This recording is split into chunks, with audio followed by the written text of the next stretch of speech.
Dr. Wilson, we're rolling, so it's all yours.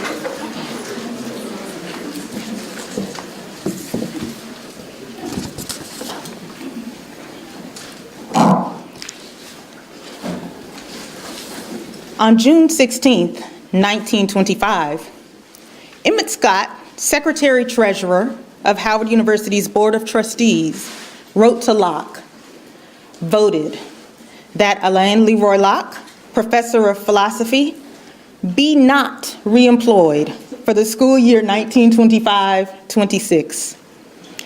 By way of explanation, Scott continued, after very full discussion of the matter, in all its phases, your place, among others, it was decided, could be vacated and the work of the university not unduly suffer.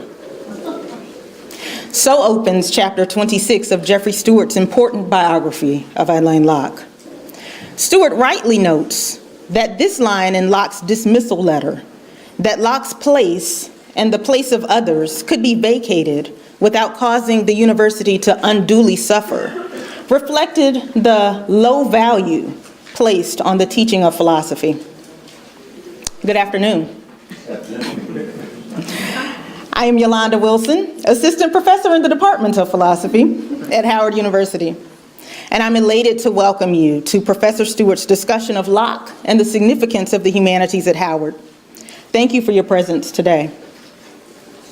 Reading Professor Stewart's book, I am struck by Locke's fight to impress upon the administrators of Howard University the value of philosophy and the arts and humanities broadly in developing Black students who are critical thinkers and leaders.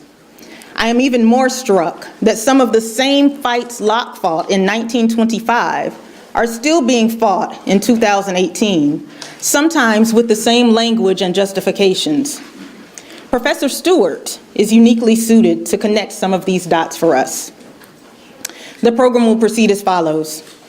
We will have a few brief welcome remarks from Ms. Joellen Al-Bashir, Curator of the Manuscripts Division at Moorland-Spingarn Research Center, with whom Professor Stewart has worked closely over the years, followed by Dean James Davis, Associate Dean for the Division of the Humanities in the College of Arts and Sciences, and Professor Jacoby Carter, current chair of the Department of Philosophy, the department Locke chaired for decades, who is himself a Locke scholar. Professor Greg Carr, chairperson of the Department of Afro-American Studies, whose generous support through the John and Eula Cleveland Endowment Fund enabled us to bring Professor Stewart to campus, will introduce our speaker. Professor Dana Williams, chairperson of the Department of English, will facilitate the question and answer period immediately following Professor Stewart's talk.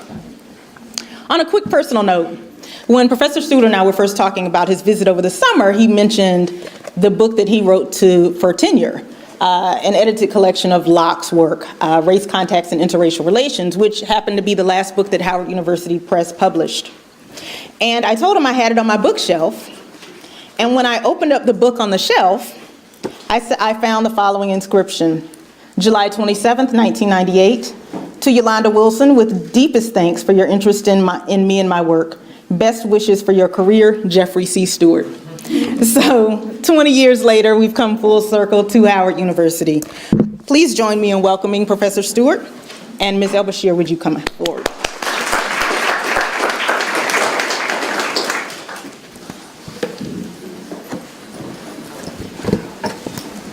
Well, I appreciate being asked to make remarks at this program. It's a special program for me, and I'm going to take this opportunity to talk just a little bit, very briefly, about the rich and unique resources held by Moorland-Spingarn. So I'll start with the University of Archives. University Archives holds the official records of the university, such as the Board of Trustees minutes, the administrative files of the presidents. It also collects and preserves the university publications and actually has digitized many of them. If you haven't been to the Digital Howard website, I suggest you pay it a visit. Our library division holds thousands of books, periodicals, and microforms. some of which can be found only here. One of our oldest books is a first edition of Gustavus Vasa's autobiography, published in 1791. The manuscript division has several large collections, lots of oral histories, more than 1,000. We have 15,000 vinyl recordings, 3,500 pieces of sheet music, primarily by Black composers. The prints and photographs department's images number in the tens of thousands and are requested by researchers and publishers the world over. That's our biggest moneymaker, by the way. Our manuscript division also has over 650 collections of the personal papers of notables, and some not so notable, but who understood that what they were collecting then could become good stuff later. And they had the sense to donate it to Moorland before their children or grandchildren could throw it away. We also have the records of several organizations. Some are defunct, some are very active.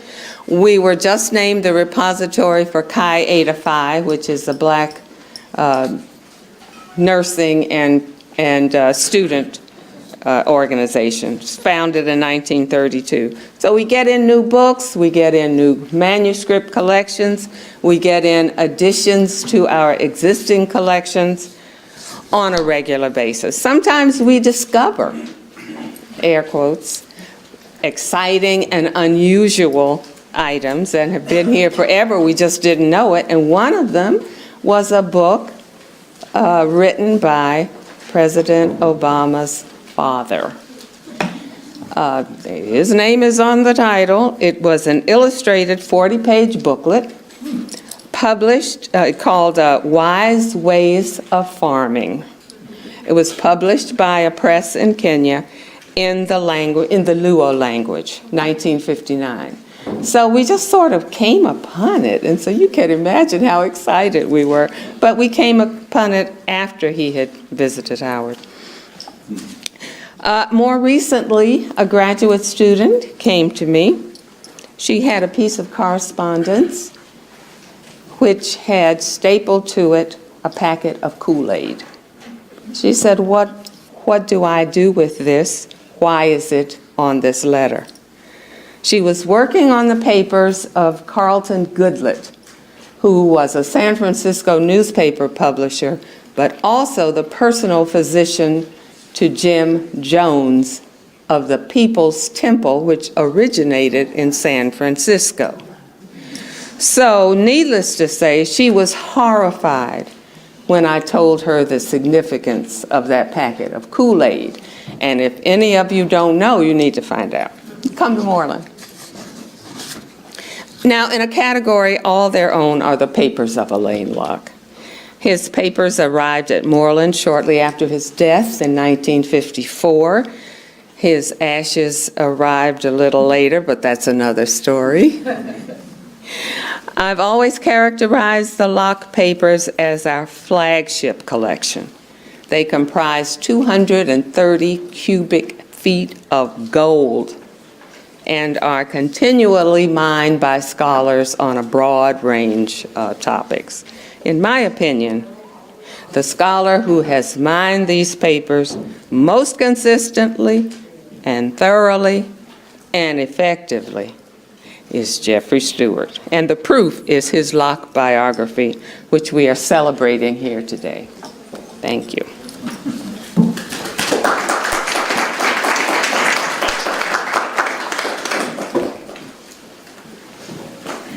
Good afternoon. Good afternoon. I don't have a Kool-Aid story, but that was so cool.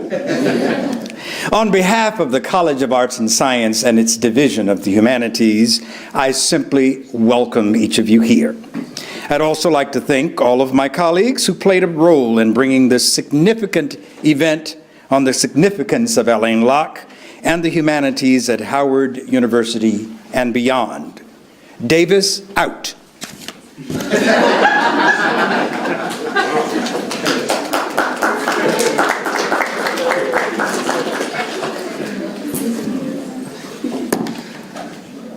very insightful, useful information about the incredible resources that we have at our disposal and the picture of brevity. That's a bit hard to follow. My name is Jacoby Carter. I am a professor of philosophy and chair of the Department of Philosophy here at Howard University. As you learned earlier, that is the department that Locke himself chaired when he was here as a professor and chair of that department. I've had the occasion over the years. I'm very new to Howard myself. I just started this semester. This is my third week at Howard University, but I have been here before because I've had occasion to visit Moorland-Spingarn and do some research on Alain Locke in the Moorland-Spingarn Research Center. You may or may not know this about Locke, but Locke was a very meticulous documentarian of his own life. He went through a great deal of trouble over the course of his life to keep records, information, accomplishments, all of the things that would give testament to the life that he lived and the contribution that he made both here at Howard University and in the broader discipline of philosophy and in the United States. But as careful as Locke was about doing all of that, and as important as it was for him to leave all of those resources, that leaves one particular challenge for someone to take up. You have to take those 200 some odd cubic feet of information about the man's life that he left behind, and you've got to turn it into something useful for all of the rest of us that can be passed on through the generations. I, as a Locke scholar, have not been able to do that work, and thankfully, because of the contribution of our speaker today, Jeffrey Stewart, I don't have to. Stewart has provided for us an intellectual contribution that is the result of decades of labor, and one that I believe will in time prove well worth the effort. Welcome to Dr. Stewart. So it's now my time? I need to break you up, black man. We're in the church somewhere. I know you must trust us because you got this very valuable pamphlet sitting right here and ain't nobody take it. Jump off that. He's going to tell you about that in a minute. Look at all these Negroes in here. All right, I know some of you all are probably here as a result of your professors asking you to come for class, and that's beautiful. If some of you all have to leave before we get to question and answer, we understand. At the same time, I hope no one leaves, because what you're about to experience is something that's singularly unique, not just at HBCUs and American universities in general, but in the world of scholarship, and not just today, not just in 2018. I guess it was 4 years ago last week that some of us in this room, Dr. Beatty, Dr. Watkins, a few of us, attended the funeral of Alain Locke. Some of y'all might be asking how that could be. If you stick around, you're going to hear about that from our speaker. But we did indeed go to his funeral. He's buried in the Congressional Cemetery, right near Marion Barry, of all people, and many other people, J. Edgar Hoover. But we went to his funeral. Harvard sent a contingent down to sing. The choir sang, and everybody came. But Howard University had to be there. The money for his burial plot was raised by the Black Rhodes Scholars. Alain Locke was the first. Some people could say that's a good or a bad thing. And the eighth was the one who was the MC. That tells you how few of them there have been. But the man sitting here that you're about to hear from next, Jeff Stewart, is one of the most remarkable scholars living today. You all can read his biography. And again, we're very happy because he visited our campus back in February to give a talk around the book. And we thought we could bring him back when more of you all would get a chance, particularly the freshmen, would get a chance to hear from him. And Dr. Wilson, Yolanda Wilson, spearheaded that effort. So we want to give her a round of applause for bringing him in that conversation and bringing him back. And as we got closer to the event, everybody jumped in. You heard from Joellen El-Bashir with the Moorland-Spingarn Research Center, which we were very grateful for you to Ms. Bashir, because she has midwifed a number of books and scholarship. The more reading you do, the more you will find out how important that sister is. We see the University Art. Yes, let's give her a round of applause. Absolutely. I know that's anytime you see a scholar saying yeah, then you know what it is. The University Archivist has joined us, who took on the responsibility for guiding Moorland-Spingarn as well. Dr. Muse, Cliff Muse in the back. Put your hand up, Dr. Muse. Because these young people, y'all need to understand the people you come here to see. And Mr. Watkis is recording for us, and Richard is here, and oh man, everybody is all right. See, very good, very good. We're in good shape. So, a word about Jeffrey Stewart. as I said, you can read for yourself. He is now at the University of California, Santa Barbara. He's taught before at, well, he graduated from Yale, American Studies. We're not going to, talk too much about that. Although we do have the Alvin Bunche lecture here, so we have a Yale connection as well. Director of Research at the Smithsonian Institution's Anacostia Museum. For those of you who don't know, the Anacostia is a museum started by black people east of the river. It's very important. We have the new museum on the mall, but the first black museum in the Smithsonian collection is east of the river, and Jeff Stewart was the director there of research. Curated the Smithsonian's National Portrait Gallery, was a curator there, and senior advisor to the Reginald Lewis Museum of African American History and Culture in Baltimore, Maryland. As I said, he's taught at Harvard, Yale, UCLA, Tufts, Howard, Scripps, and George Mason. During the time he was at George Mason, he spent a lot of time on this campus. A lot of folks around here just assume he worked here. And that was correct. He didn't get his check from here, but he's a part of this extended family. I'm going to sit down after mentioning a couple of other things. There are no such things as mistakes. Some people think it's just fate and it's mistakes, but no. This book, which I dug out of my archive to get signed, I resisted the urge to bring his other books. He did a book on Paul Robeson that is incredible. Other books on Alain Locke as well. He contributed the Alain Locke biography to the book that National Geographic did, partnering with Moorland-Spingarn, Legacy. He did the biography of Locke there. So he's done a whole lot of other stuff, but I left all that stuff at home. But I wanted to bring this book because this book opens his introduction on the afternoon of March 27th, 1916. It was raining that day. It was a Monday, and Alain Locke was worried that nobody would come to see the talk he was going to give right over there in what is now the Office of Undergraduate Studies, the Carnegie Library. That's the hall he was in that day. And he was worried because he had come to Howard as an assistant professor teaching English. One of the reasons Dr. Williams is going to moderate the question and answer. He was also in philosophy and education. He would eventually become the chair of the social sciences division at Howard University because he thought philosophy should be in the social sciences as the queen discipline. You'll hear Dr. Stewart talk more about that in a minute. He speaks to the interdisciplinarity, but he was pushing at that moment in 1916 to talk about the study of African life and history and culture. And in trying to do that, he was worried that nobody was going to listen to him. He was worried the dean wasn't coming. The dean showed up, Kelly Miller, a dean who, by the way, got demoted in part of this war you're going to hear Dr. Stewart talk about. That's why I'm hoping young people, when you get to the question and answer, ask him every question you can, because this man knows the history of Howard like he was there the whole time, which is really kind of unbelievable when you consider we're talking about a century plus of this history. But Locke was worried. They wouldn't let him teach the class he wanted to teach about race contact, about the African presence. And eventually he got some momentum going. And in this book, this 900-page book, you've got all the major players in the last century of black life and many non-blacks, from Carl Van Vechten to Charlotte Osgood Mason. You want to know about Zora Neale Hurston and Sterling Brown, E. Franklin Frazier, Ralph Bunche, you name it, all the way through to today. The money that allowed us to help Dr. Stewart keep the wolf away from the door a little bit came from a donation, as you'll read in your program, finally, from John and Eula Cleveland. These were two working class black folks who spent their lives working in the labor unions in this city.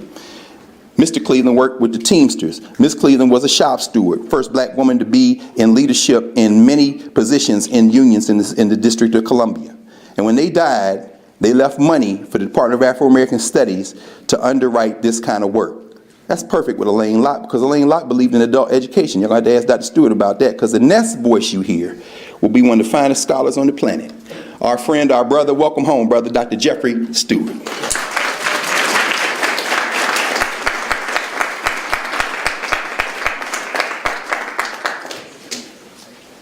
Well,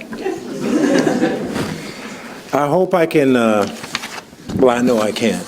I can't live up to everything that everyone has said about me, because at times it seems as if someone else did those things.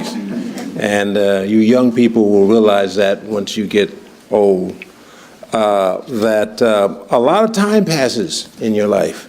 And so one of the things that I think to keep in mind is, what are you doing with your life now? I think that's a really important thing, because that's what Locke really focused a lot on. What are you doing with your life now? And that's, of course, quintessentially what philosophers often think about. What is the meaning of life? What are you doing with that life? And what are you doing with that life that will actually have some meaning later on, when you're not in that same phase of your life called adolescence or early adulthood? So today what I want to do is I want to talk a little bit about humanities and at Howard, and I'm certainly not going to talk about all the things that you were talking about, Carl, because this is being recorded. But I do want to speak a little bit about Locke, but I also want to, talk about the past, but I just want to kind of have people thinking about today. Because for all of the work that Locke did in the past, and particularly making people aware of the African past, his main thing, and that's what's caught a little bit in this concept of the new Negro, is now. I mean, we're all, we always talk about time and everything, but there is no other time but now. I mean, people can tell you about, well, this happened in the past, and I'm going to do this in the future. You know how often that doesn't happen, right? What they say they're going to do, but we really have just now. And I think now is a particularly important time in the history of Howard University. And so if we can sort of put our minds together and think about that seriously, just for a few minutes, I'm not going to be long, it might help us to then think about the next now, which will be tomorrow, and, a little bit later on in the week. And of course, within that is, of course, the question, what is the role of the humanities? And I'm going to add in a little bit about the social sciences. What is the role of the humanities at Howard? What are their, in a Lockean term, their value? And what are their value to you? We are currently in a moment somewhat similar to the moment when he came to Howard in 1912, where the whole idea of practical and almost industrial, in those days it was industrial education, which you could get at Tuskegee because of the philosophy of Booker T. Washington. And a lot of money went to Tuskegee and other schools that converted over to teaching industrial education. And I'm not saying that was a bad thing, but W.B. Du Bois felt it was a bad thing when he wrote his essay in Souls of Black Folk of Booker T. Washington and others, because he was signifying a little bit there, that, if you send all the money to the schools that are teaching practical education, what comes to the schools to try to teach the Negro to think? You see? I mean, work is certainly important, and certainly making money is very important. We all know that every day of our lives in these days. But thinking also has a value. And thinking is a very important and precious commodity, especially if you're a black person. And if you don't think so, stop thinking and see what happens, okay? So the humanities, and the question of the humanities is very important because Howard decided not to become an industrial education school, to teach the liberal arts, to have practical things, and you have very many practical things here. You have medical school, you have law school, you have business school, and all these things prepare you for careers, but the idea of the undergraduate work was it was prepare you to think so that when you decided to go in one direction, you had actually thought about it, rather than just doing what you were told. And see, there's a revolutionary element in that, because black people from, the beginning of our arrival here have always been told what to do, you see? And we've been very good at doing that. That's why we were kept around, right? But at some point, some person out on the plantation started thinking. And when they started thinking, they started to create an agenda for themselves. And when they created an agenda for themselves, they began to free themselves mentally. So there was physical freedom that we, of course, achieved in one way or somewhat limited way with the emancipation, but that mental freedom, that's the key. That has been such a difficult thing to continue to emphasize. And everywhere you look, you'll find people who are trying to encourage you not to think for yourself. And if you think for yourself, well, you may be getting a little uppity, or you're getting difficult, or maybe you really don't appreciate this job. See? All those things come to everyone. They come to workers in general in America. The black experience is really, very much informed by that. But we always get the particular edge, of not thinking. So when Locke came here in 1912, initially he taught in the education department because that was the emphasis, but he was able to get a job teaching philosophy. Probably at that time, 18 or so, when he got promoted to that, the only historically black, and I guess they weren't historically black then, they were really black, right? They were the only school that you could go to, right? That had a department of philosophy rather than religion. So in that sense, it's easy, I think, to criticize Howard because it may or may not support the humanities as much now as we might like. But at that time, to hire a PhD from Harvard to teach philosophy at Howard to undergraduates was a radical act because it wasn't happening anyplace else. And so for a long time, he was the only person. And, he had small classes. And the other thing that made it difficult is that he refused to lower his standards. So, that could lead to, you know how that is. I got to get 2 A's in this semester. So, I can't take your class. I've heard that more than once, right? So I understand that.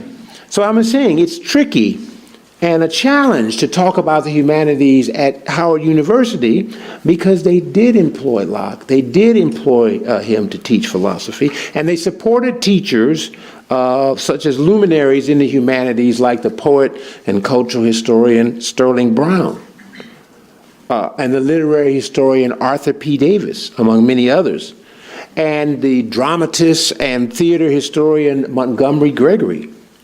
Not to mention the great contemporary poet E. Ethelbert Miller. I mean, it's safe to say in many respects, Howard has been a beacon of the humanities, and especially the black humanities, for much of the 20th century. In particular, what Howard, I think, excelled in at the beginning of the last century was nurturing the humanities through nurturing creative expression by students. That's another radical step. Because on my campus, I'm always essentially saying the geniuses on campus are the students, and my faculty colleagues look at me like I'm crazy. What? Yeah, well, you are teaching.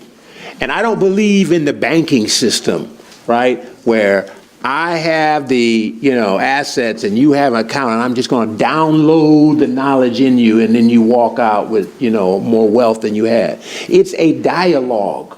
And it was a dialogue at Howard between students and people like Locke and people like Montgomery Gregory. The two of them created The Stylus, which was a literary magazine that was run and published by students. And there's still copies of that in the Moorland-Spingarn, and I think that was revived at one point. Zora Neale Hurston contributed to that magazine. There was also the Howard Players, which was in many ways one of the most significant black theater groups in Washington, D.C., a student-driven theater group. So that's the other thing I want to say is that, this really is about you. It really is about what you choose to do. And if Howard is doing its job, it'll create the context for you to be able to do what you want to do, to create a theater group, to create a literary group, and to succeed. That's really all a university can do, is provide you with opportunities and allow you to take them up. And we really can't force you to take them up. But it's criminal if we don't provide you with the opportunity to take them up. This drama was very important in 1921. Alan Locke and Montgomery Gregory put on a production of Emperor Jones, which was by the noted American playwright Eugene O'Neill. And they brought it to, I think it was Belasco Theater. And Charles Gilpin, who had actually developed the role, came and performed the lead role.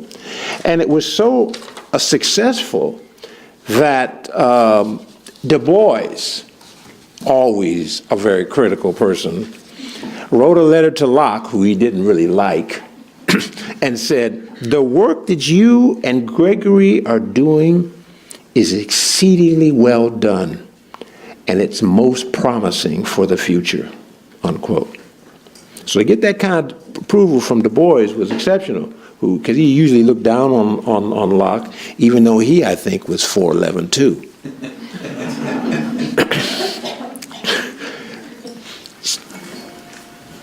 Howard had a great theater company of serious theater. What happened to it, right? Well, Gregory and Locke went on to put on another nationally renowned American playwright in Rankin Chapel on campus, right over here, December 21st, 1921, Ridgely Torrance's play Simon the Sirenian. The designer from the Provincetown Players came down and redesigned the interior of Rankin and made it into a Middle Eastern bazaar to present the play about the African who took up Jesus' cross and bore it for him on the way to the Savior's crucifixion. This is a story in the Bible. I know you know which book in the Bible it's in, right? Study that Bible in the evening, right? It was acted by Howard's students, and it got tremendous acclaim. You see, there's great power and wealth in students at Howard University when they are brought into a situation where they can display their talent. What was also something interesting is that Locke and Gregory timed it so it occurred during the opening of the Arms Limitation Conference being held in Washington that day, connected with the League of Nations. The performance introduced international delegates at the conference to Howard University, but also to black culture through a musical program that also included the singing of the spirituals by the Howard Glee Club. It was an astounding success and laid the groundwork for a future of the Howard Players as the two Howard University teachers secured the likes of Hayward Broun, Eugene O'Neill, and the Howard administration support for the effort. Locke even wrote an article called Steps Towards a Negro Theater, in which he said the university theater is key to that because the university is where we can develop black playwrights. It's one thing to be an actor in one of these plays, you know what I mean? And later on these movies, you know how difficult the position of the actor is, but to have an influence on the theater and film, you have to write the screenplays, you have to write the playwrights. That's what they were trying to do here. But I think Simon the Serene is an apt metaphor when you're talking about trying to get the humanities started at Howard, right? It's a cross. It's a cross that you're going to have to carry. It's going to be heavy. The story is that they don't know after Simon took the cross, you know, up there, he ran away. I think the brother was scared they're going to put him up on there. You know what I mean? I understood, you know, it's okay, you know, but that's often been the case with how these efforts, they get started and they get stopped. We lack often an infrastructure to make these things sustainable. We have a great performance, after that we go back to doing what we do. You know, that's one of the things that I think is really the challenge of Howard going forward. Can we create a network, an infrastructure on this campus and an advertising program that will showcase the talent of students today? Maybe it's not in theater, although I doubt that that's true. Maybe it's not in writing, but I doubt that that's not true. Maybe it's in filmmaking. Maybe it's in music. How can those things be advertised as things of creativity that enliven our lives that come from Howard? Often the problem at Howard on time of Gregory was funding. They get funding from one thing, there wasn't funding for anything else. In fact, the funding issue was so great that eventually Gregory left and went to teaching high school because he had a large family, and university salaries were never large in those days. But it was a blow to Locke and to the whole effort of the theater to have this great dramatist who had been trained at Harvard leave because he couldn't have enough money to take care of his family. And that says something about how much his contribution ultimately was valued. Because one of the ways universities value professors is by paying them. Not the only way. I know when I lived here, when I worked here, I did work here for a semester. It was great because, like, you know, I was in the history department, you know, and I'm coming in, and I came into a room, and there were like 6 desks in there. And I said, "Where's my office?" And he said, "No, that's your office. That desk right there." So I sat there, you know, and like, no students would come because they didn't want to tell me because somebody else would be listening to them, you know, the other professors be. So that's one thing. Giving them office, I think, is important. But paying is certainly helpful, okay? But the other thing is doing that during the arms limitation conference showed the strategic genius that these people had. They were marketing, they were promoting, they were disseminating black culture as not just something that was a something we have we play around with. It was an emblem to an international audience. That's the second thing that I would say. I think the students are a tremendous value here. I also think that the international, the global, is open for Howard to exploit. And Locke was one of the people who constantly did that. He was constantly trying to relate what was going on at Howard to what was going on in Africa. He was relating it to Europeans. He was constantly trying to set up trade understandings between Howard University and African businesses. Marketing, promoting, disseminating of black culture as not something private and small, but as something that tells the world who we are, and that other people who have cultural formations can get something from us and we can get from us, so that we have an international dialogue. Because the humanities do have this third thing that I want to mention. The humanities have the power to affect the imagination.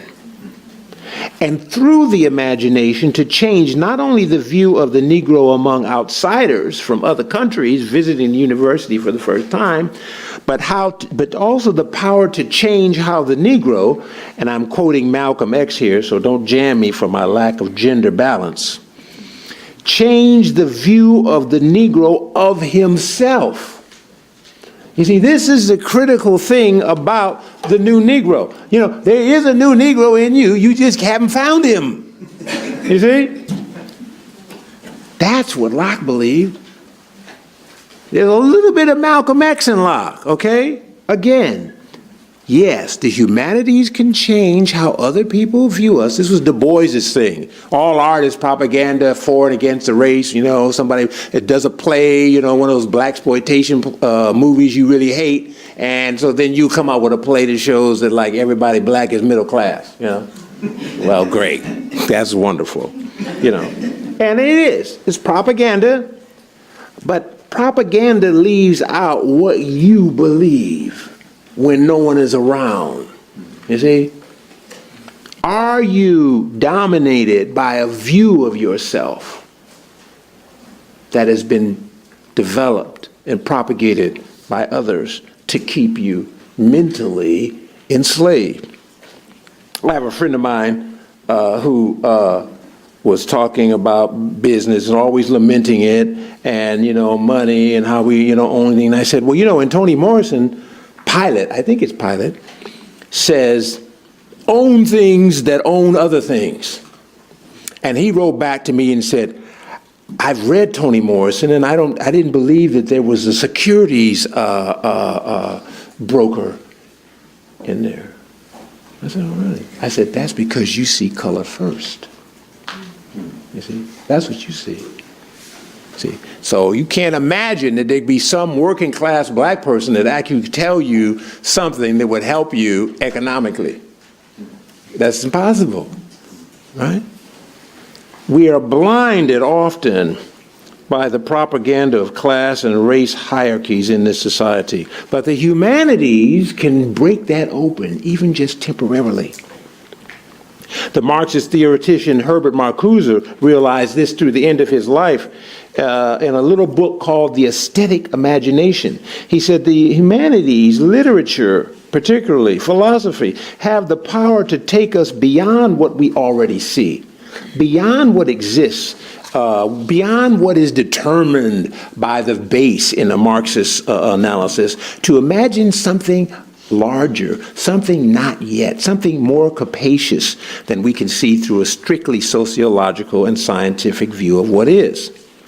And while Locke himself repeated some of the Marxist analysis of art and literature in his work, the heart of Locke's theory of humanities, of art, literature, and especially poetry, is that it can go beyond what is to create what can be.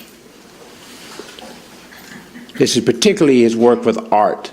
Art for young people, they'll see an image that will create a kind of catharsis in their soul, and they will be able to go out and do things that they can't do if they're listening always to the media of that time, which was largely print media. You can find a lot of it in Moorland-Spingarn, where the images of black people are contorted and stereotyped.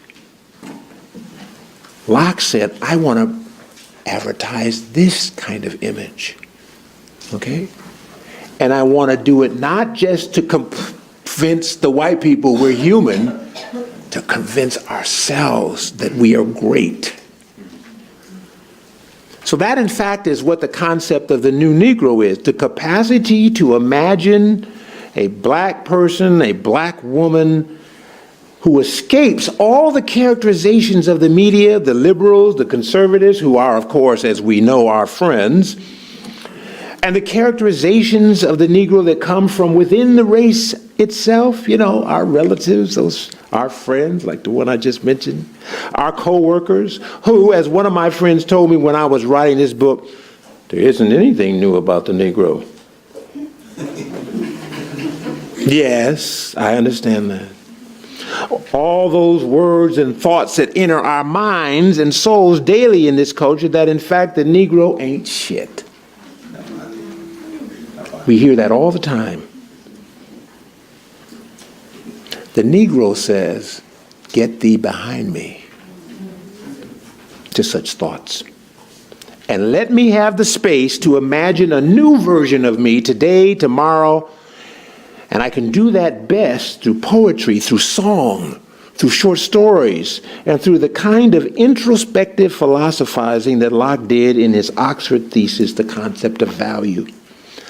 I am something more than what you think I am because of what I value, what I choose to affirm, what I demand of myself.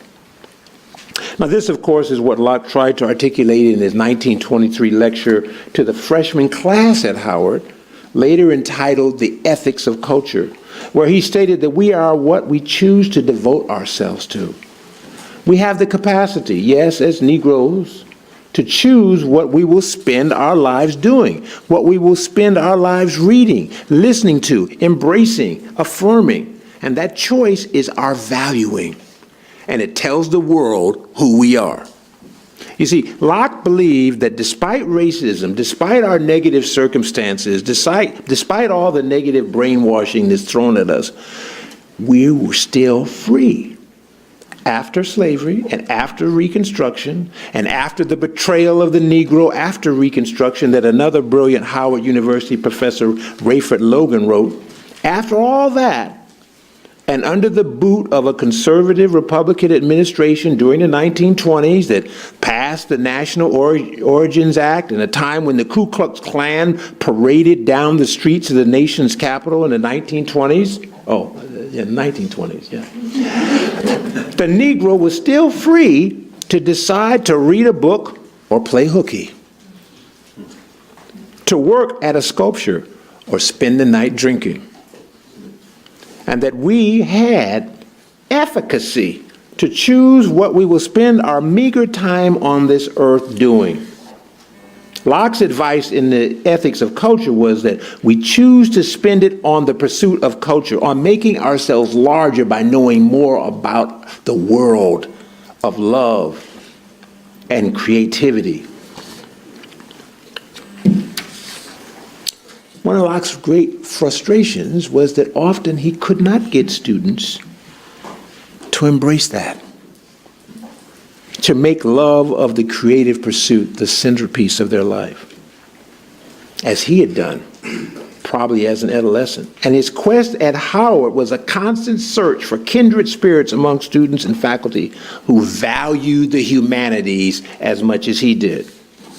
Now, what's even more interesting to me, Locke did not give up. I mean, I know you are frustrated, okay?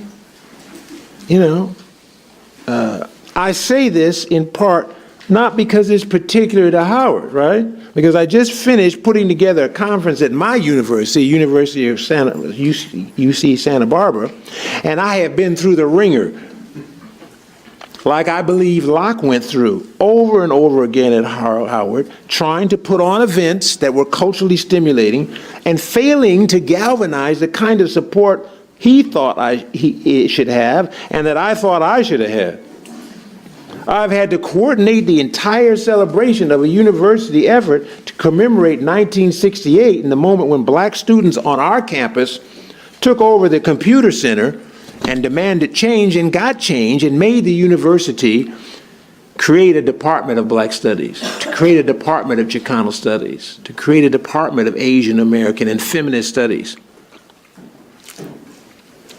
But I find when I commemorate that, there's a kind of silence. I've only gotten begrudging support from administrators, even my own chair in the Department of Black Studies. And I have also had to raise all the money for the event myself. Familiar? Even though in some respect, it's not my event, it's the university's. And I'm feeling done. I'm feeling like I don't ever want to do this again. And my current colleagues are saying, hey, you got this great book out, and I mean, why don't you just focus on your writing and forget the university service? And I hear them.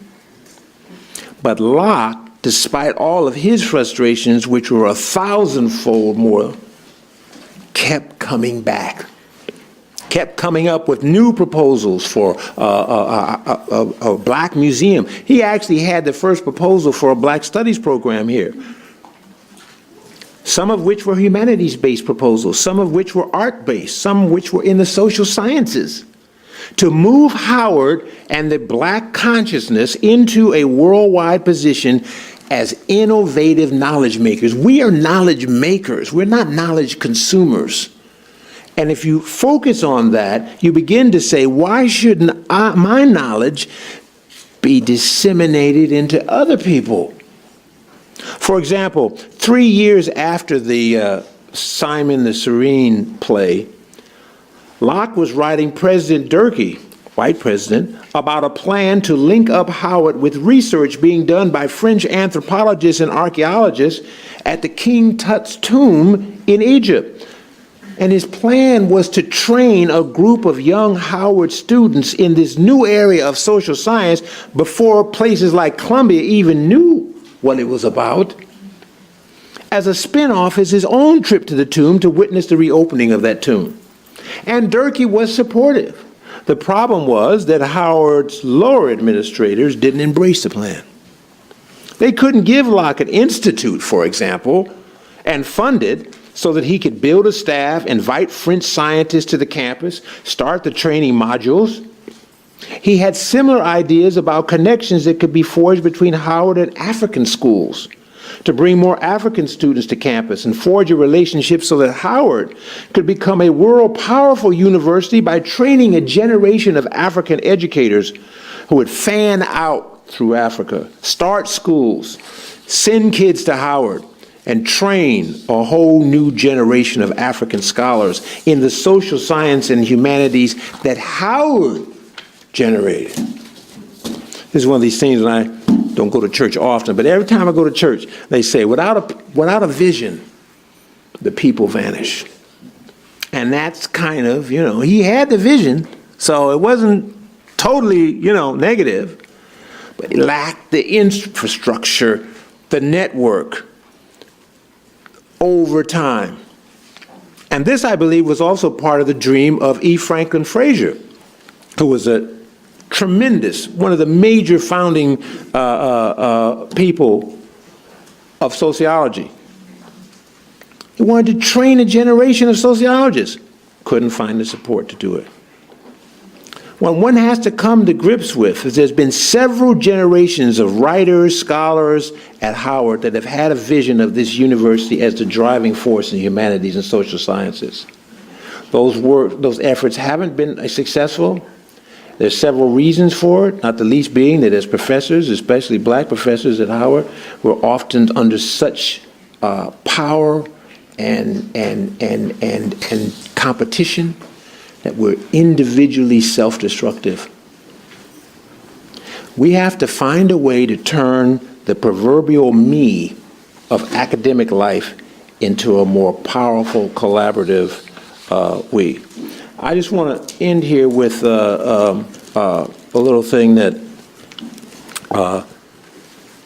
there was a group called the Saturday Nighters, which was Ralph Bunche, E. Franklin Frazier, Allison, I can't remember his last name. I think it's Allison Davis. Yeah. They used to meet and talk on Saturday night. Locke would go to it. He wasn't really part of it, but he would hang out with them. He saw the great discussions coming on, and he decided, I think I could publish these great scholars in small books that could go out and be read by people who can't get to college. And he went to the Carnegie Corporation, and he went to adult education, and he funded what he called the bronze booklets. Here's one of them here. It's about 96 pages on. This one is called Negro Art Past and Present. It was by Locke, but there were others. A Theory of Race by Ralph Bunche, The Negro in the Caribbean by Eric Williams. These books, he got $5,000, and he published about 8 or 9 books, hundreds of them, and he ran this out of his office. People would write in, he would mail them out. He sold them out. Once black people in the South found out, and white people were buying these books too, libraries, prisons, people ordered this book. They ordered that book. They wanted that knowledge. Just think about the knowledge that is here in Moorland-Spingarn, but also among the young assistant professors who actually could write a 96-page book almost in a heartbeat, and it could be sent to somebody based on their scholarship, someone who's trapped in our prison system or trapped in a segregated school system that is not teaching them this critical knowledge. This could be a tremendous way to exploit the wealth that Howard has in the humanities. You have a law school. I'm sure there's somebody over there who's teaching copyright law. They can go through and find out which pieces are under copyright. I even have here, I hope I can find it in time, I guess I'm in a hotel, the Mandarin Oriental, because Skip Gates told me I had to go there. Enormously expensive. All my things going to that. But I'm looking at the key code, right? I'm looking at the key code. You know, you put it in there, you need the whole the swipe thing. There's a little thing. Oh, if you're here, go online, and if you're bored, how could you be in this place? There's some books and articles and stuff that you can go online from the hotel. You see? There's an online library for the hotel. Where's the online library for Howard? You could have people all over the world reading your books. And think about it. China, right? You may have heard there's a lot of people over there. Okay? And they're radical. They're Marxists, communists, Maoists. So all these radical books in here, they might like to read. You just might have to make them available to them. So my concluding remark is, let's get busy. You know, and the final thing I will say, because I know I got to finish up because the time running on. I got to read this last thing. In other words, Locke didn't stop because he was knocked down or opposed by an administrator or someone who said no or someone who didn't understand the depth of what he was trying to do. He just did. And he did what Duke Ellington said. When asked about racism and the rip-off of his music by whites, he said, you know, I took the energy I could use to pout, and I wrote a blues. Howard should be the blues capital of the world. Right? But your blues could be played by, at a minimum, all of the other HBCUs in terms of humanities and social sciences and STEM education. You had Ernest Just here, one of the most prominent scientists of the 20th century. You could have a STEM program based on his research on cell biology. You could be the capstone, really, of Negro education by disseminating knowledge to the other HBCUs. And if it started to get effective, you'd start hearing some intrigues and invitations from some white schools. Well, what are you guys doing over there? Can we get some of that? But if you sit there and you're complaining and you're frustrated, you know, you're never going to do it. Black students created the discipline of black studies by protesting. That led to the reprinting, among other things, on Arnold Press, of many of the books that had been forgotten. You students have the power to make a difference and push Howard's humanities and social science agenda. Probably the best source copies of those books that they printed are in Moorland-Spingarn. Why not do that today with the time it takes to pout? Thank you very much.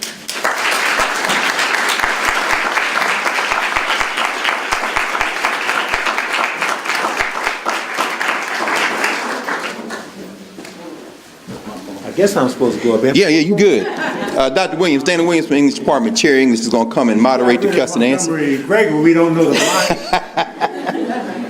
I wanted to mention very quickly, this is the 50th anniversary of Howard University's Department of Afro-American Studies, 1968, very important. Let's have a round of applause for that. If you all want to see the logo that has been designed, Dr. Yeboah is back there in the back. I think we got some of our shirts even. And we have 8 copies of Dr. Stewart's book. They're $35. You can pay cash money. He'll be signing them immediately after the question and answer. And there's one other, as students, before those who have to leave, give me 30 seconds. I just want to mention this because I want you all to clap for this brother. Alain Locke, this book on the new Negro, has been longlisted as a finalist for the National Book Award. So let's give this brother a round of applause. He didn't mention it. I was waiting to see whether you were going to say something, brother. So, Errol, you switched out? Okay, so Mr. Watkis is going to switch out, and Dr. Williams is going to take over, and then the time is everybody's to engage in this dialogue. We left plenty of time for that. So, thank you.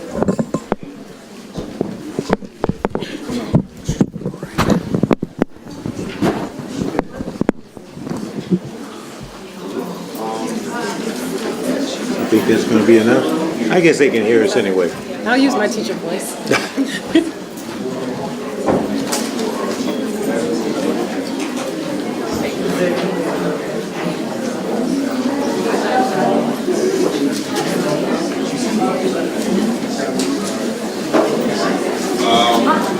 This part is being amplified there, so Okay. talk to people in the back. Right. All right.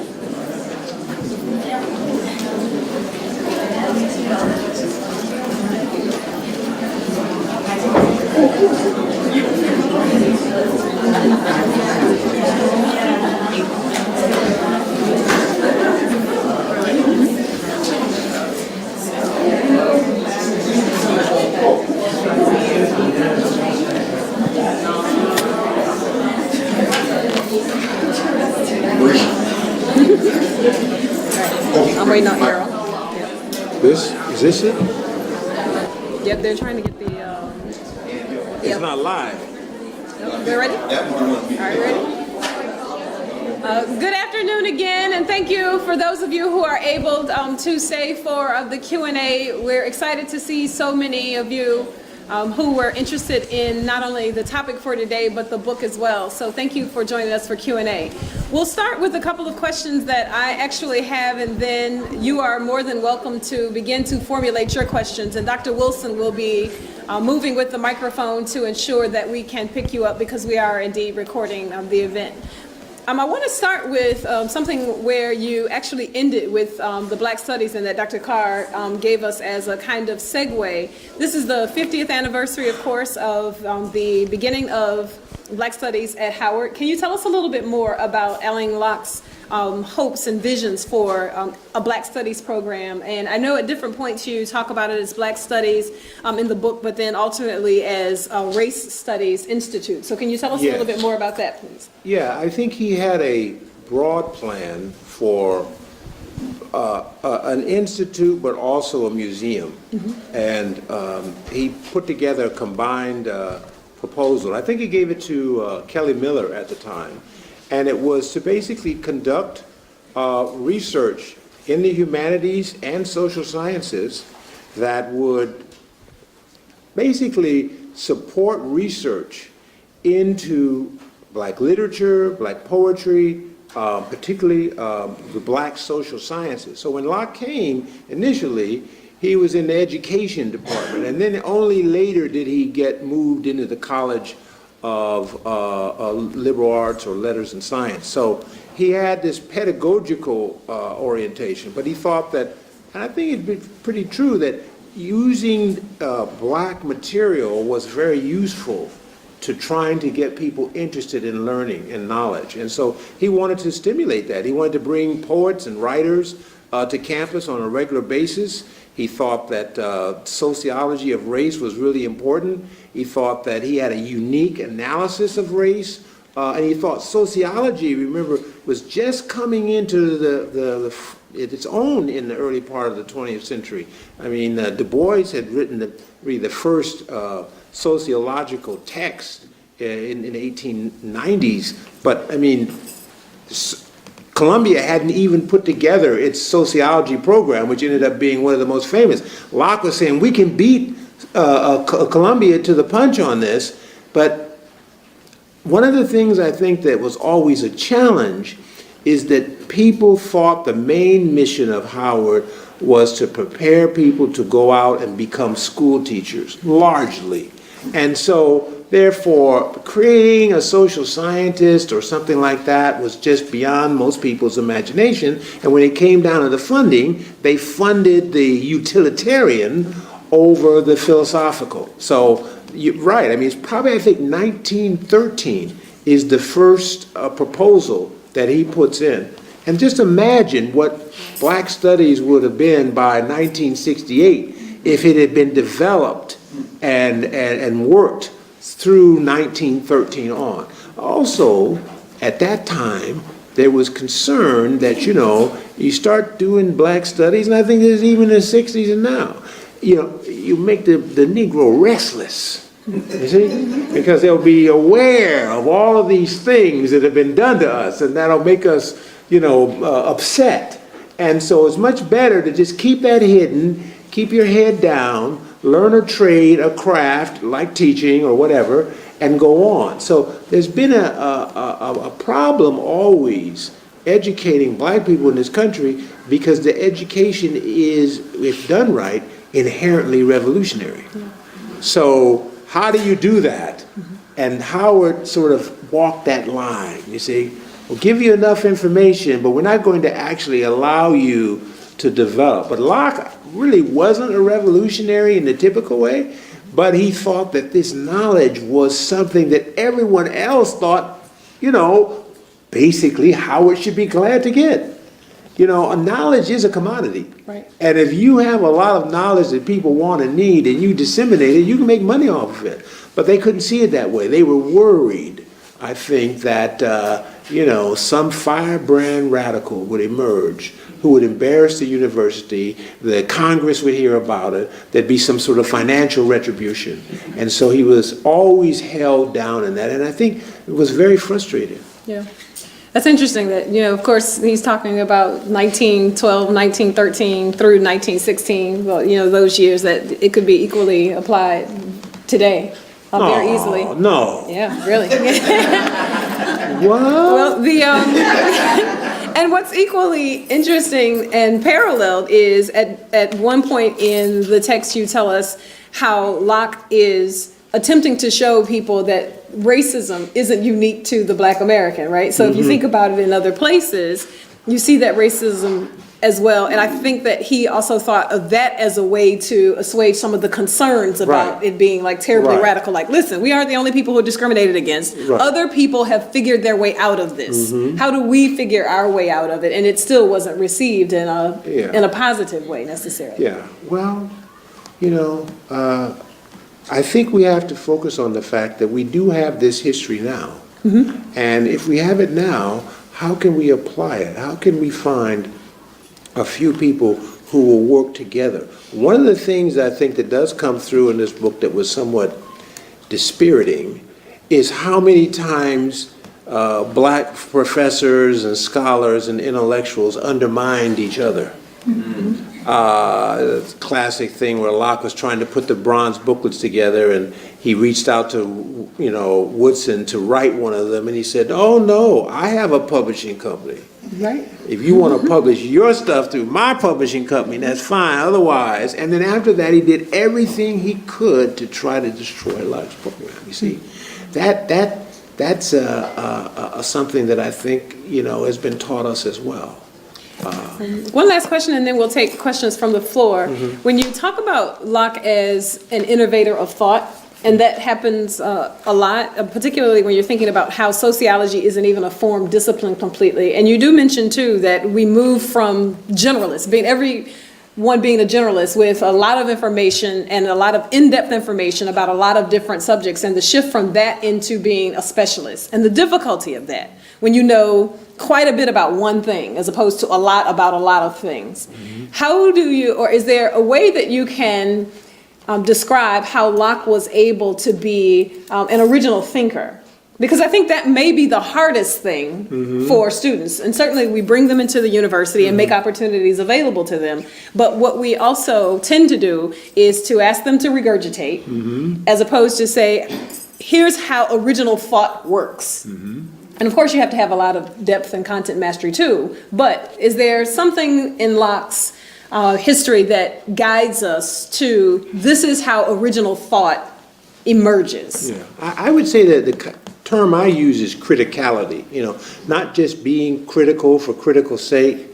Criticality, I think, is something that Locke embodied as a way of thinking and being. And the first thing you mentioned is that you have to have some mastery over a topic or discipline or area before you can be critical. I have so many people who react, the first thing you say, they start reacting negatively. And most of the time, they're reacting out of some other person's agenda who mentioned a way of dealing with this information.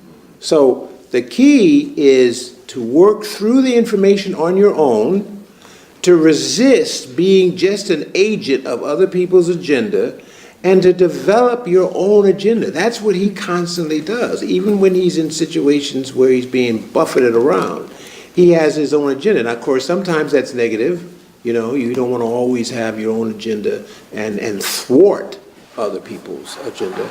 But I think you have to take some time and ask yourself, what do you really think about things? And you're right, you have to have permission in classes to come up with your own perspective on the material and not just regurgitate. So many professors feel that when they hear back something from students, there's something missing, and therefore when they're tested, they will essentially, that'll be missing, and then they'll have a low score, right? And that's understandable. But sometimes what's missing is not what's important to that person's intellect.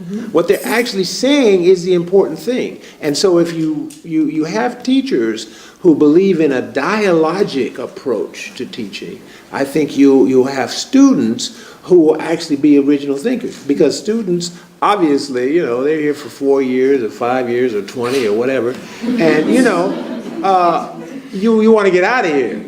And at some point, you say, okay, if I write this, I had this experience. If I write it this way, I'll get the grade and get out. But always, usually, in these departments, there are people who are encouraging people that way. And usually your assistant professors are the people who haven't gotten beaten down too much yet, right? Or the people who are just naturally resistant intellects like you. I think that's important. You have to think for yourself. That's the highest calling you have as a student and as a person.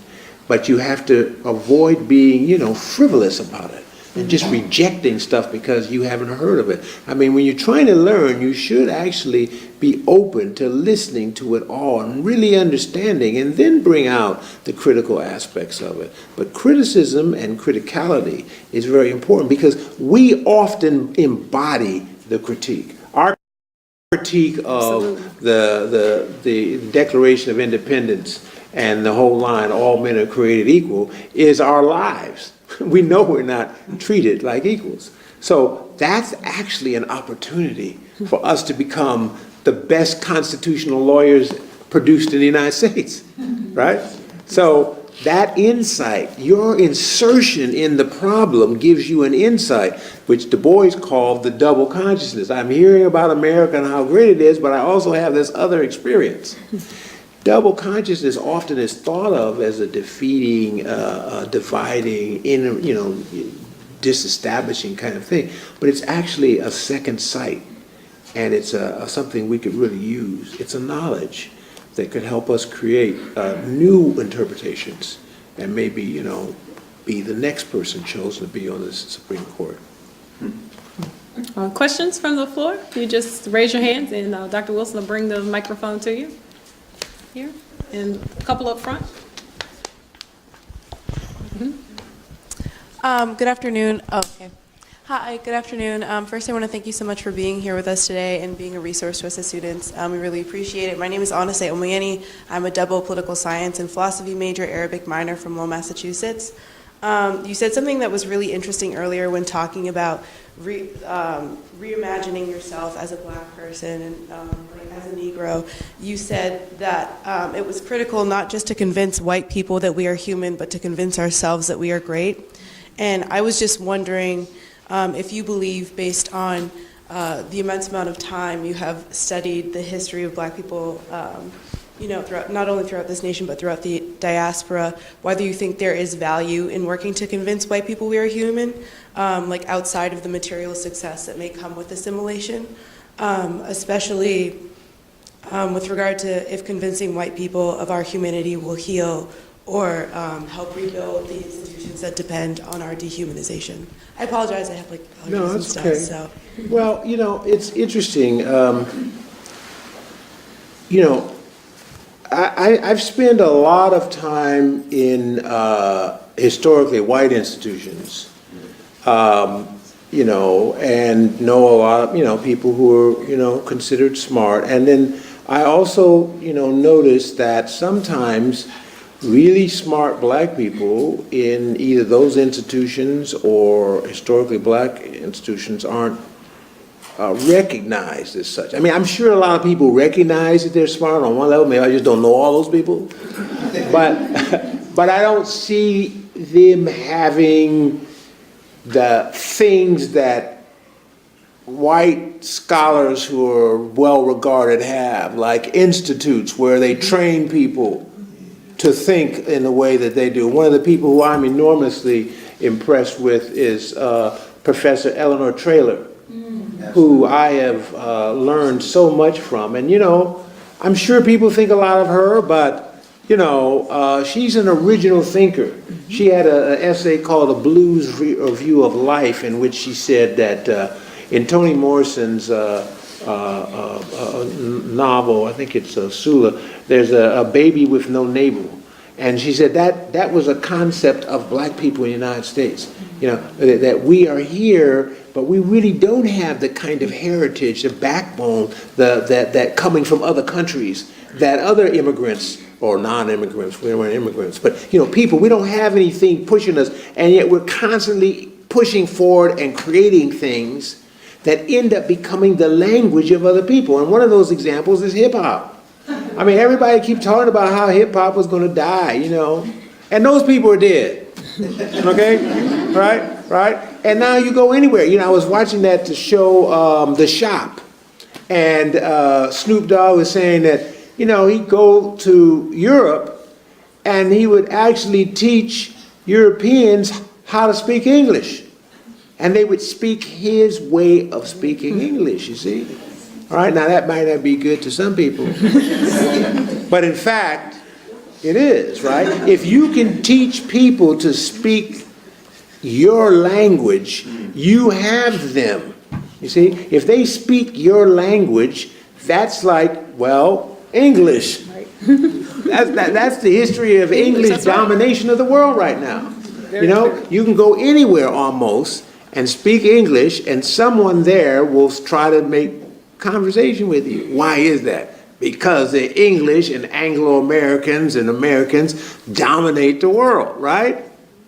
Their language is everywhere. So we have a lot of cultural languages that are out there that people are actually practicing, but we don't actually see them that way, you see? We don't see it that way because it's not there. It's not, you know, it's not told to us, these are to our glory. You know, we don't have anyone saying that to us usually. We usually have somebody saying, well, you know, as a man at the Aretha Franklin, well, you know, we have too many single mothers, and you can't raise a child if you're single mothers. And of course, that's obviously something that's peculiar to black people, right? He's saying that in front of white people. Come on, brother. You know? In our day, we'd have rushed the stage. But, you know, that's another side of me that I don't want to bring out. So, I mean, we need to find opportunities, not to over-romanticize, but to see with a new sight what we're actually doing in the world. And, you know, I think we have a time when, you know, we generally, just the whole thing of, let's say, the whole protest movement. What would protests in general, I'm talking about the women's movement, the disability movement, what would those be like without the civil rights movement? I mean, you know, protest is a tremendous knowledge formation. All of the practices, demonstrations, nonviolent resistance, Black Twitter, these things are all innovations, but very few people discuss them as such. So you have the opportunity actually here to, you're doing those things. That's about that criticality. You embody, you're practicing these things. Start writing some papers on them. Start getting them published. Start disseminating them into the world. Because in fact, you are actually authorities on these things, but no one is actually saying you are. So I'm saying you are. I mean, I'm just, you know. Yeah, you're right. That's what I'm really trying to say. We have a question here, but just to connect with, right here. Professor Tracy. Yeah. Just to help the students to make the connection about an example of the ways that you are already practicing criticality, the way that Howard students especially, and I think young people in a general sense, respond to something that happens on campus immediately with a meme. Yes. That is criticality, and the engagement and the critique, the way that you produce the meme means I have to think about this in a certain way, and in order for it to be funny, for it to be dead on, for it to be relevant, it has to have all of the right components. And so you make decisions in real time about how you're gonna clown somebody. And so it's also time to think about what the rhetoric of that kind of communication looks like. So that's something you can write about in your writing literacy and discourse courses. So make those connections and not, take advantage of Twitter, but also be clear. We clown people and we engage critically. And this is another thing that Morrison also said is like, there is not a more critical audience than Black people. If you can satisfy Black people, then you are dead on. And she was talking about what Black people do at the Apollo. Right. If you can't show up and show out in front of a Black audience at the Apollo, you're not real. Once you do that, everybody else says okay. So you have that skill set historically almost as a legacy. And Dr. Traylor said hello, by the way. Thank you. Yes. Yeah, she's wonderful. Yes, I'm sorry. Hi, thank you. Thank you for your words. I was curious to hear more about the racial makeup of the administrators in the early 1900s and how that might have influenced their receptivity to Locke's ideas, and if you have any thoughts too on how that's changed in the last century. I'd be interested to hear. Well, I mean, here's the part where, like the easy thing is to say, well, there was all the white administrators, and so that's why it happened, right? But, I don't want to, romanticize it. I mean, I think, Locke felt that those people who had come through an earlier time, let's say Reconstruction or closer to slavery, and had made it out, usually had a more beaten down and I'm just gonna survive mentality, and did not want anything that would threaten their position. One of the things about the new Negro concept is that it's based on this idea that, you will not let achieving a position hush you. That's one of the things that Du Bois says. It says, the hushing of honest critics is a dangerous thing. So that's often what happens. You see, you get this little position, and then you see other people as threats. That's also in that shop thing. They talk about, you become a basketball player and, you're making money, and then are you going to come out and criticize the president? Well, then maybe you lose some shoe sales, you see? And some people may not buy your stuff, right? And their agents telling you this, right? Because their money is tied up in it too, you see? So I while I, support the racial analysis of some problems, I wouldn't want to say that it's just because there were more white administrators. I think that the Black administrators were, couldn't see what he was trying to get at. And often, if you've ever done any administration, you know that a person with a lot of ideas coming to you all the time can be like, oh, it can wear you out, right? Because you are stuck in the facticity of the situation that will not change. And here's a person who's saying, let's change, let's change. And so psychologically, it can be like, very stressful. So like, for example, Durkee, I thought, supported a lot of Locke's research initiatives, even though when it came time when he got fired, which I don't think was actually directly because of Durkee, it was because of some other Black administrators who wanted to retaliate on Locke. He did say Durkee, and he got in line with the whole people, let's remove Durkee, but Durkee actually hadn't been the bane of Locke's existence.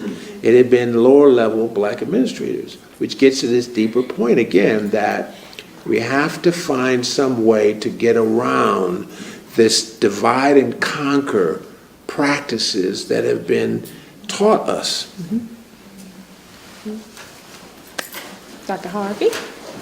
And then the gentleman behind Dr. Harvey who's been waiting patiently. Thank you so much. Thank you so much for your talk. It's very informative and helpful for our art majors. I do have a question about thinking about his material legacy outside of Moorland, because of course in the Fine Arts Building we live with his African art collection. So are there any other examples or material artifacts that maybe speak to his influence beyond the tension that we know he had with the art department? Were there any beneficial relationships that he had outside of the kind of contention with Porter? Like, did he maybe have a good relationship with Wells or Lois Mailou Jones? Yes. That would have. Yes, those two in particular, James Wells and Lois Mailou Jones. Lois Mailou Jones said that when I interviewed her that she was essentially hired to teach design, and that what they liked about her work was her French Impressionist stuff. You know those pictures where it's like a French street, but it's kind of blurry.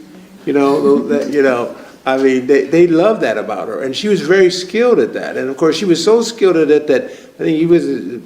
Pat can maybe tell me that it was true, but the Boston Fine Arts gave her an award, for her work. It was very, in other words, she could assimilate the European traditions and express them with a liveliness, particularly of color and design, that made them stand out. So they hired her, and she was teaching design, and design was her forte, but Locke would come up to her and say, why don't you do something on your own people?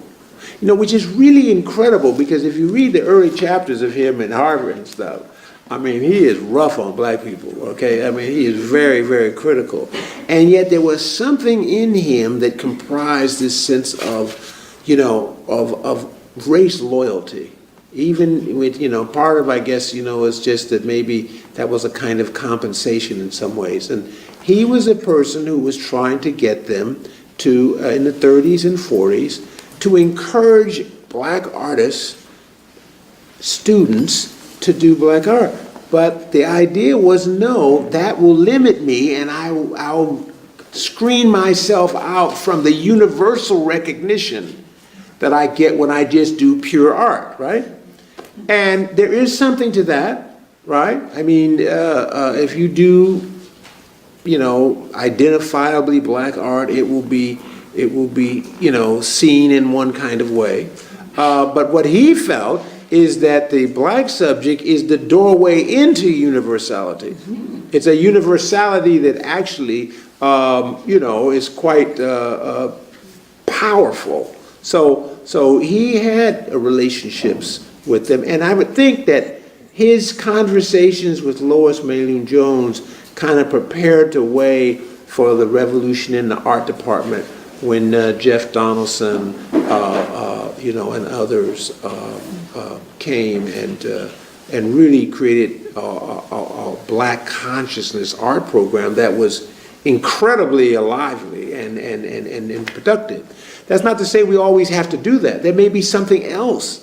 There may be a new phase. There may be something that's coming from Africa that's different that you can pick up on.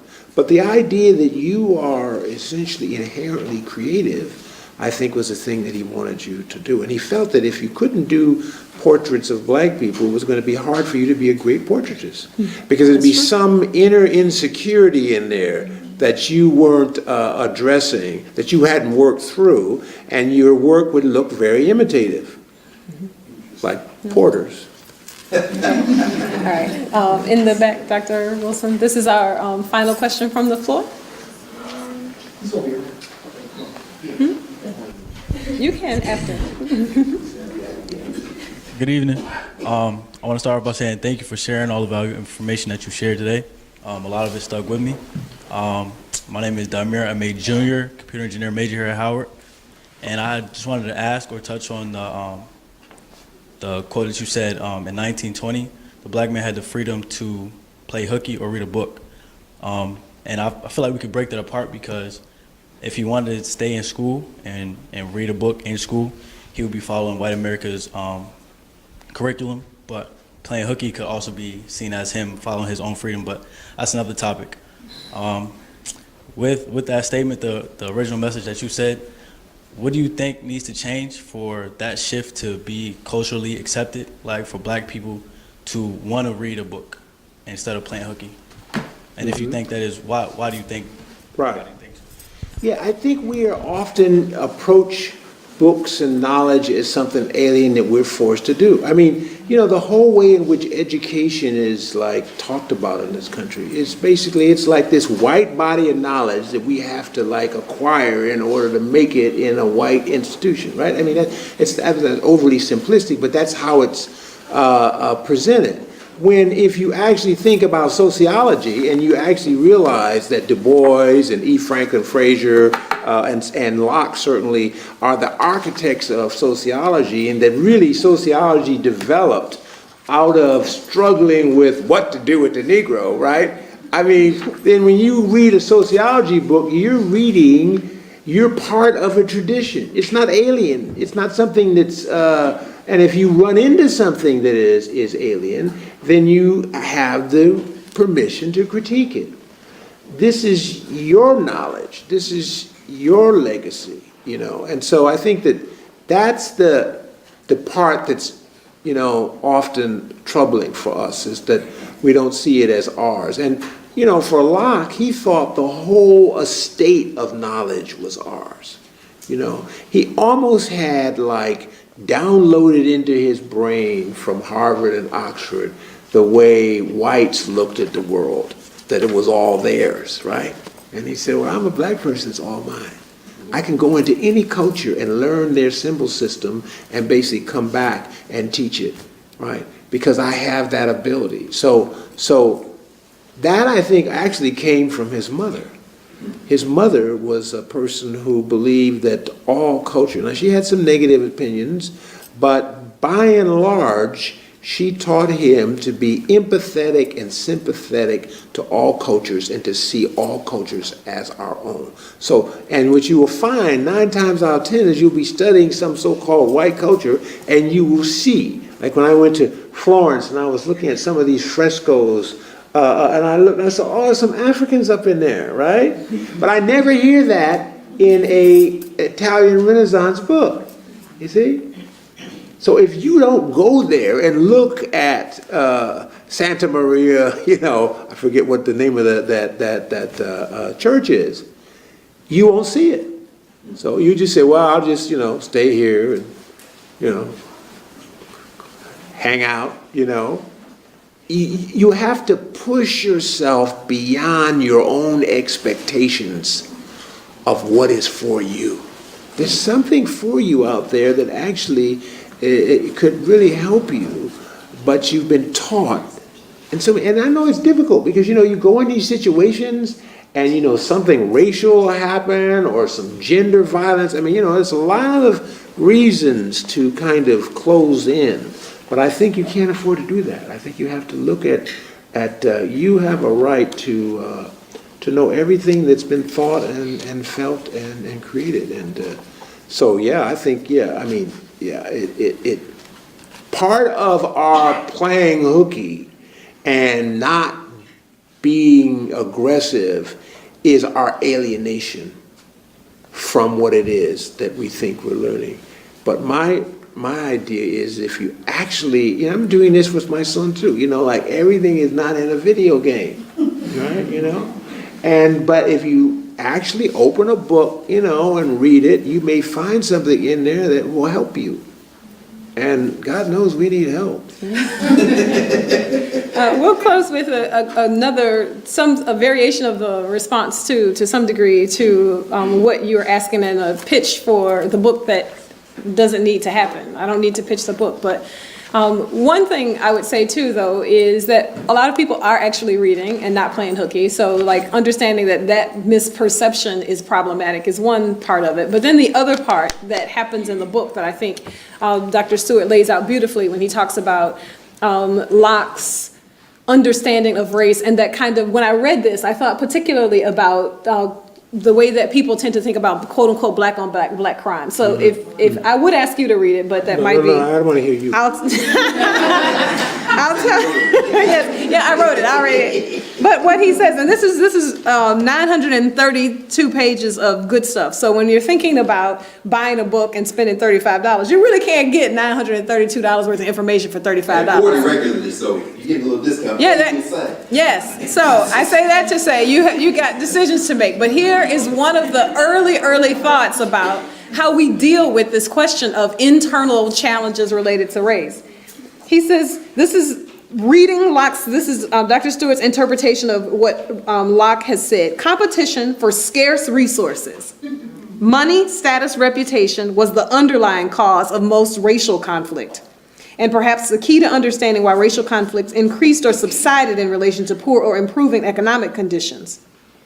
Indeed, one of the reasons for the ebb and flow of racial feelings was that the elites manipulated race feelings to divide and conquer the working classes. That insight revealed an even more fundamental one. Race feelings changed over time in response to changing historical conditions, and racism passed through distinct phases in response to varying economic conditions. So while it applies to both black and white race relations, it also applies internally. So a lot of it has to do with, if you're thinking about like scarce resources and how people respond sociologically to everyday scarce resources, your response to something about how you spend your money, how you spend your time may be a little bit different. And then he goes on to talk a little bit about how racial feelings change both internally and externally. Racial feelings often change in relation to perceived changes in social status of a group. So much of the internal challenges that we have has to do with other people's perceptions that we have to continue to work out as well. And one of the ways to do that, reading. Not just this book, but all books, all books. Thank you so much, Dr. Stewart. Thank you. Great pleasure. Great pleasure.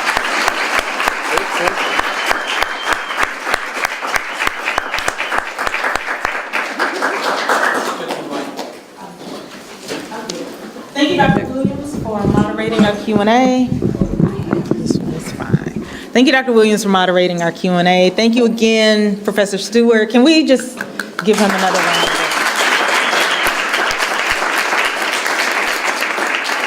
I want to thank Professor Carr in particular in the Department of Afro-American Studies for helping bring Professor Stewart to campus, because this was important and didn't need to be missed. So we have a reception across the hall in the Channing Pollard Room, and thank you all for your attendance, and feel free to partake, courtesy of Moorland-Spingarn Research Center. Thank you. The Channing Pollard, go right down the hall like you're going toward the restroom. Oh. And you can buy your book also in the room where the reception is, and that's where Professor Stewart will sign. My name is Justin Cameron. I'm coming down. So, yeah, I'm like, no.